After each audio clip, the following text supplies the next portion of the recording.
ভোটের রেজাল্ট বেরোনোর একেবারে দুদিনের মাথায় মধ্যমগ্রামে ঘটে গেল হাড়হিম করা হত্যাকাণ্ড। শুভেন্দু অধিকারীর আত্মসহায়ক তাকে একেবারে পয়েন্ট ব্ল্যাঙ্ক রেঞ্জ থেকে গুলি করে খুন করা হলো। শুভেন্দু অধিকারীর আত্মসহায়ক খুনের ঘটনায় উঠে আসছে একের পর এক চাঞ্চল্যকর তথ্য এবং ঘটনাটি ঘটেছে ঠিক রাত 10টা থেকে 10টা 15-র মধ্যে। জানা যাচ্ছে হামলার সময় গাড়ির সামনের সিটে ছিলেন চন্দ্রনাথ রথ এবং তার গাড়ির চালক।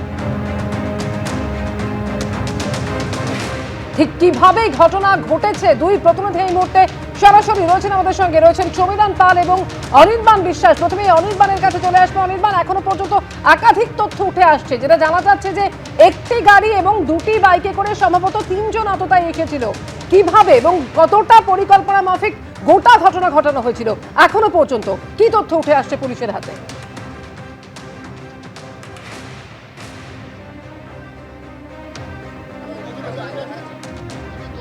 হাতে এসে পৌঁছেছে তাতে কিন্তু জানা যাচ্ছে যে মোট 3 জন আততায়ী ছিল এবং এই খুনের পিছনে কিন্তু মোট 3টি গাড়িকে ব্যবহার করা হয়েছিল।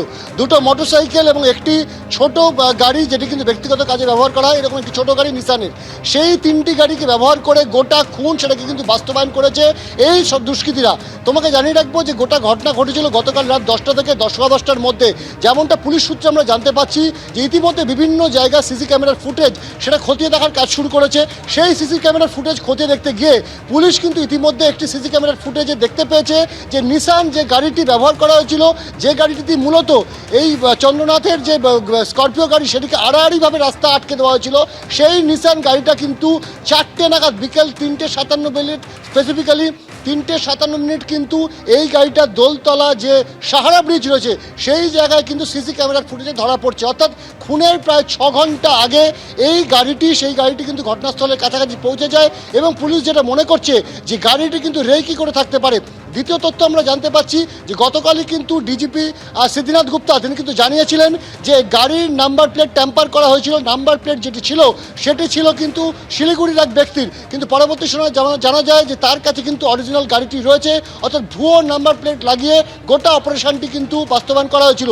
এর পরবর্তী সময় কিন্তু এখন পুলিশের তদন্তকারী আধিকারিকরা জানতে পাচ্ছেন যে শুধুমাত্র গাড়ির নাম্বার প্লেটই নয়, এই গাড়ির যে চেসিস নাম্বার সেই চেসিস নাম্বার কিন্তু রীতিমতো টেম্পার করা হয়েছে।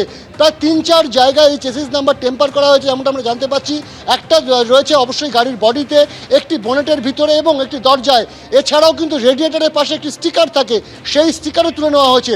পুলিশ যেটা বলছে যে এটা অত্যন্ত সুপরিকল্পিতভাবে অত্যন্ত ক্ষুরধার বুদ্ধির একটি অপরাধ ঘটানো হয়েছে। তার কারণ যে ধরনের চেসিস নাম্বার যেভাবে টেম্পার করা হয়েছে, কোথাও ঘষে তুলে দেওয়া হয়েছে, কোথাও ঝালাই করে দেওয়া হয়েছে। অর্থাৎ যেখানে যেখানে খোদাই করা ছিল গাড়ির বডিতে এই চেসিস নাম্বার, সেখানে কিন্তু ঝালাই করে দেওয়া হয়েছে।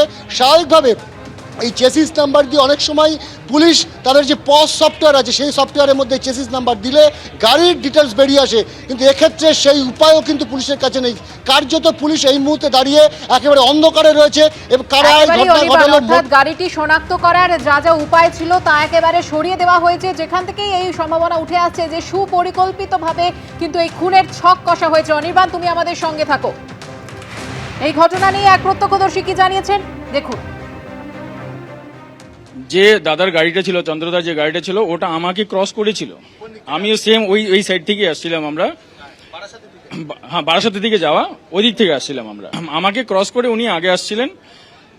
আমি মানে হয়তো 100 থেকে 150 মিটার দূরই হবে, গাড়িটা দেখা যাচ্ছিল ওনার, ঠিক আছে। আমারও গাড়ি মোটামুটি 40-50 স্পিডে আসছিল, ওনার গাড়িটা হয়তো 60 স্পিডে হবে, কারণ আমাকে ক্রস করেছে তো ওই স্পিডটা ওনার ছিল। ওই স্পিডটাকে হঠাৎ করে দেখলাম গাড়িটা আটকে দিয়েছে। তারপরে বুঝতে পেরেছি আমি সামনের দিকে একটা গাড়ি ছিল, তো ওই গাড়িটাকে বাঁচাতে গিয়ে ওনার গাড়ি স্লো করতে হয়েছে। যখনই গাড়ি স্লো করেছেন, যে বাইকটা ক্রস করেছে না, যে বাইকটা আমাকে ক্রস করেছে ওই বাইকই ও ছিল লোকটা যে ফায়ার করেছে। একটা লোক ছিল, ফায়ারিং করার জন্য একটাই লোক ছিল। ওই যখনই ও এদিকে এসছে গাড়িটা স্লো হয়েছে, ও এক পায়ে ব্যালেন্স করেছে আর আরেক হাত নিয়ে সোজা এখানে হয়তো ধরা ছিল, আমি তো সঠিকটা সেরকম দেখিনি, কিন্তু যে গুলিটা করেছে একদম পাশে থেকে করেছে, একদম মানে পয়েন্ট রেঞ্জের মধ্যে গুলি করেছে। যে কারণে দুটো আমি শুনেছি, তারপরে আমার শোনার আর সাহস হয় না। ও হেলমেট পরা ছিল লোকটা। এবিপি আনন্দ, এগিয়ে থাকে, এগিয়ে রাখে।